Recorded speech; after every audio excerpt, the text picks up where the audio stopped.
तो देखिए अपन अभी इलस्ट्रेशन नंबर 7 ले रहे हैं इंटरनल रिकंस्ट्रक्शन का। पिछले वीडियो में अपन ने नोटिंग्स जो हैं वो डिस्कस किए थे और अभी अपन इसका न्यूमेरिकल जो है वो स्टार्ट करने वाले हैं। तो इलस्ट्रेशन नंबर 7 आप अपनी बुक में देख सकते हैं। आपको कहता है the paid up share capital of Toy Limited amounted to 2,50,000। 25,000 share हैं, 10 रुपए का एक, ठीक है। Due to losses incurred the company continuously the director of the company prepared a scheme for reconstruction का। काफी लंबे समय से लॉस हो रहा था तो कंपनी ने सोचा कि क्यों ना कंपनी को इंटरनल स्कीम लाई जाए which was duly approved by the court. Actually जो भी इंटरनल स्कीम रिकंस्ट्रक्शन की स्कीम लाई जाती है कंपनी खुद ही नहीं कर सकती, उसके लिए उसको कोर्ट से परमिशन लेनी पड़ती है। तो पहले पूरी स्कीम बनती है, कोर्ट में दी जाती है, कोर्ट उसको अप्रूव करता है, उसके बाद ही प्रोसेसिंग हो सकती है, उससे पहले नहीं हो सकती। इसलिए ये लाइन बार बार लिखी हुई आती है। The term of the reconstruction were as under in lieu of their present holding the share holder were to receive. अब शेयर होल्डर जो अपने पैसे छोड़ेंगे इन ल्यू ऑफ यानी उसके बदले में उन्हें क्या मिलेगा देखते हैं। कहते हैं fully paid up equity share मिलेंगे to 2/5 of their respective holding. तो इक्विटी शेयर आपके थे 2,50,000, उसको डेबिट किया अपन ने और इसका 2/5 2,50,000 का 2/5 1 लाख के बदले में उनको नए इक्विटी शेयर दे दिए। तो पुराने वाले तो कैंसिल हो गए, डेबिट हो गए। कैपिटल डेबिट होने से कैंसिल होती है और कैपिटल क्या, जितनी भी लाइबिलिटीज होती हैं डेबिट होने से कैंसिल होती हैं, क्योंकि लाइबिलिटीज तो क्रेडिट होती हैं, हमने उसको डेबिट कर दिया, वो कैंसिल हो गई। और क्या मिलेगा, पॉइंट नंबर बी में लिखा है 5% preference share fully paid up equal to the 20%। तो 5% प्रेफरेंस शेयर कैपिटल और मिली, ठीक है। और 20% of the about new capital, new capital है ये वाली, इसका 20% यानी हो गया 20%, ये 20,000 हो गया। तो 1 लाख के तो उनको इक्विटी शेयर मिलेंगे, 20,000 का उनको प्रेफरेंस शेयर मिलेंगे, ठीक है।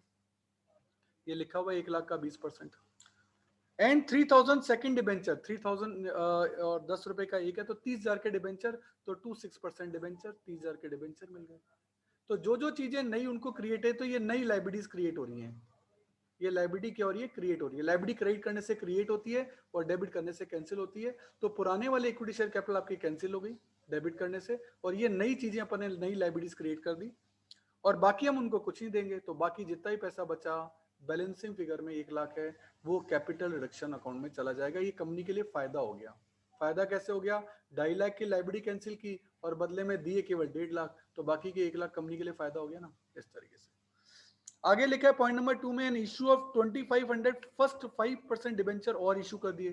क्या कंपनी को कैश की जरूरत थी, तो कैश की जरूरत थी तो उन्होंने डिबेंचर इशू किए। डिबेंचर इशू की आप एंट्री 2 भी कर सकते हो, bank account debit to debenture application and debenture application account debit to debenture. इन्होंने कंबाइंड एंट्री कर दी, bank account debit to 5% debenture, 25,000 रुपए के डिबेंचर जो है इशू कर दिए, 2500 डिबेंचर इशू किए और 10 रुपए का एक है, 25,000 रुपए के डिबेंचर इशू कर दिए। The assets were reduce as follows, और एसेट्स को रिड्यूस किया गया। एसेट्स को रिड्यूस किया गया, ये आपके लिए नुकसान है, उस नुकसान को आप पूरा करेंगे इस कैपिटल से। तो जो कैपिटल में 1 लाख रुपए पड़ा है उसको यहाँ लाओ, डेबिट करो। अब उससे अपन को एसेट्स को राइट ऑफ करना है। गुडविल 1,50,000 से 75,000 आ रही है तो 25,000 की राइट ऑफ करनी है। तो टू गुडविल 1,50,000 से 75 तक लानी है तो 75,000 रुपए कम करनी है, तो टू गुडविल 75। मशीनरी 50,000 से 37,500 37,500 लानी है तो 12,500 कम करनी है, तो टू प्लांट है मशीनरी 12,500। और लीजोल प्रोमाइसेस 75 से 62,500 करनी है तो 12,500 ये भी कम करनी है, तो टू लीजोल प्रोमाइसेस 12,500।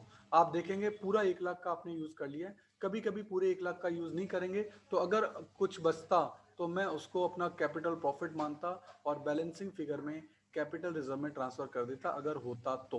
बट इस एग्जांपल में नहीं है, यहाँ पूरे 1 लाख का ही आपने यूज कर लिया, तो दैट्स वाई आपका कैपिटल में कोई भी अमाउंट अब नहीं बचा है। अगर बचता तो मैं कैपिटल रिजर्व में ट्रांसफर कर देता। देखिए नेक्स्ट एग्जांपल अपन देख रहे हैं, इसके लिए एग्जांपल नंबर 8 एक बैलेंस शीट दे रखी है जिसमें आपका 3,40,000 की लाइबिलिटी है, 3,40,000 की एसेट्स हैं। ये आपको शेयर कैपिटल दे रखी है, इशूड एंड सब्सक्राइब कितनी है, करंट लाइबिलिटी है, एसेट्स दे रखी हैं आपको करंट और नॉन करंट ये दे दी। The following resolution were passed and the scheme were duly approved by the court. ये बात बार बार लाइन लिखी हुई आएगी क्योंकि कोर्ट से अप्रूव कराना पड़ता है। पॉइंट नंबर 1 में कहता है equity share of 100 each reduce to fully paid up equity share of 50 each. कहता है 100 रुपए के इक्विटी शेयर को 50 का बना दो कि भैया कंपनी जो है फुली पेड अप शेयर बना रही है, यानी 100 रुपए का जो शेयर फुली पेड अप था उसको 50 रुपए पेड अप कर दो और कंपनी 50 रुपए का अपना फायदा करेगी। इस मामले के अंदर कैसे, इक्विटी शेयर कैपिटल 100 को डेबिट कर दो, कैपिटल डेबिट होने से कैंसिल होती है। ये रूल याद कर लो, जितनी भी लाइबिलिटीज हैं या कैपिटल है क्रेडिट करने से बढ़ती है और डेबिट करने से कम होती है। ये क्रेडिट साइड है, ये डेबिट साइड है, ये याद करने की चीजें हैं। तो कैपिटल को डेबिट कर दिया और इक्विटी शेयर होल्डर को क्रेडिट कर दिया। एक पर्सनल अकाउंट को क्रेडिट करने से वो आपका क्रेडिटर बन गया, तो वो 2 लाख रुपए हमसे मांग रहा है। इसको अपन कंबाइंड एंट्री से भी बताऊंगा। अभी आप ये देखो कि कैपिटल को कैंसिल किया, ये कैंसिल का सी लिखा और इक्विटी शेयर होल्डर को क्रेडिट कर दिया, इससे हमारी लायबिलिटी क्रिएट हो गई और वो हमारा क्रेडिटर बन गया। अब हम उसको देंगे क्या, ये देखो equity share holder account debit 2 lakh रुपए से क्रेडिटर था, उसको हम इक्विटी शेयर कैपिटल दे देंगे, लेकिन ये जो कैपिटल हम उसको दे रहे हैं ये 50 रुपए वाली दे रहे हैं। 1 लाख की 100 रुपये वाली की चीज की केवल 50 रुपए ही दे रहे हैं, तो आधा ही अमाउंट हुआ। बाकी का 1 लाख हम उसे नहीं दे रहे, वो पैसा कहाँ चल जाएगा, capital reduction.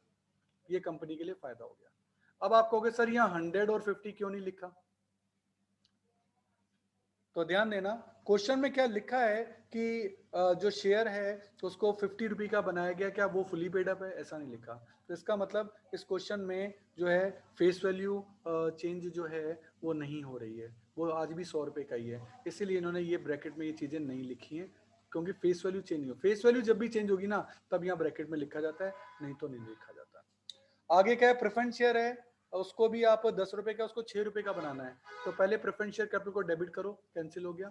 Preference share holder को क्रेडिट करके अपनी लायबिलिटी क्रिएट कर ली, ये हमारे क्रेडिटर बन गए।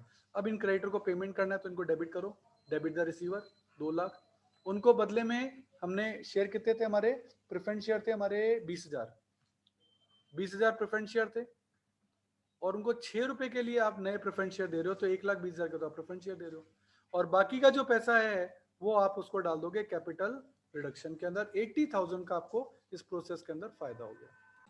तो अब देखिए कैपिटल रिडक्शन में एक तो 1 लाख ये है, एक 80,000 ये है, तो कुल मिला के 1,80,000 रुपए क्रेडिट और पर रखे हैं। अब इसका यूज करना है तो 1,80,000 से कैपिटल रिडक्शन को डेबिट करो, ये डेबिट किया।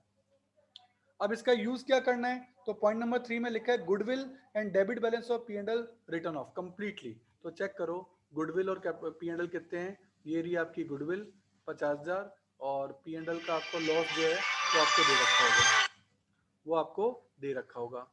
तो P&L का लॉस आपको ये डेबिट बैलेंस लॉस है, ब्रैकेट में दे रखा है 90,000। ये दोनों कंप्लीटली राइट ऑफ करने हैं।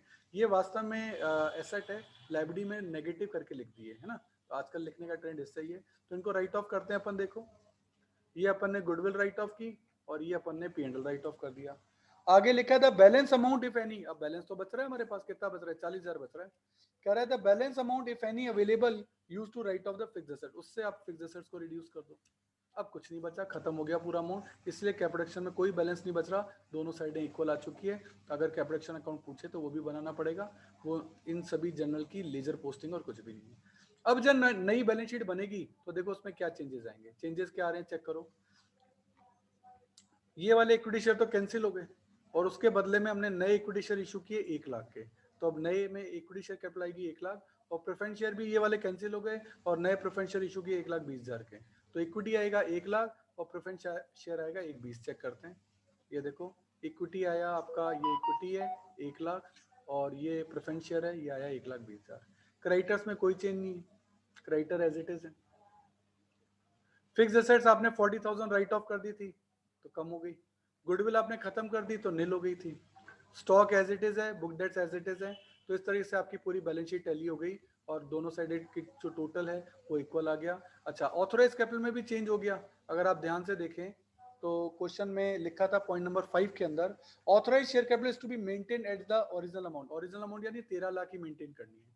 अच्छा 13 लाख में अपन देखें प्रेफरेंस शेयर 3 लाख थे और इक्विटी शेयर 10 लाख थे, लेकिन अब हमारे इक्विटी शेयर हो गया 5 रुपए का, प्रेफरेंस शेयर हो गया 6 रुपए का, लेकिन अमाउंट इतना ही करने हैं तो नंबर ऑफ शेयर बढ़ाने पड़ेंगे। कैसे बढ़ाएंगे, 10 लाख डिवाइड बाय 5 तो इक्विटी शेयर होंगे अब 2 लाख, और 3 lakh divide by 6 preference share होंगे 50,000, जो कि पहले इतने नहीं थे। अगर मैं आपको पहले दिखाऊंगा तो पहले वाली बैलेंस शीट में ये 10,000 और सॉरी 2,000 और 20,000 थे। चेक करो ये पहले 2,000 और 20,000 थे, पर हमको कैपिटल इतनी ही मेंटेन करनी थी, जो 13 लाख की कैपिटल है उतनी ही मेंटेन करनी थी। पहले ये 10,000 और 30,000 थे, सॉरी 10,000 और 30,000 थे।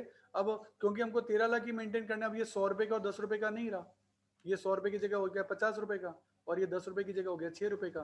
तो ऑब्वियस अपन को अकॉर्डिंगली इनको बढ़ाना पड़ेगा। ये देखो 5 और 6 लिखा है, और ये आपका 2 लाख और ये 50,000 हो गया। इसको कहते हैं रिस्टोर करना, कि टोटल कैपिटल आपकी 13 लाख ही है, लेकिन यहाँ रुपए आपको चेंज करने के कारण यहाँ नंबर ऑफ शेयर आपके चेंज हो गए। और ये तो जो ओरिजिनल आपके अभी आपने लिखे हैं नई वाली एंट्री से, ये तो वही चीजें हैं, उसमें कुछ भी नया नहीं है।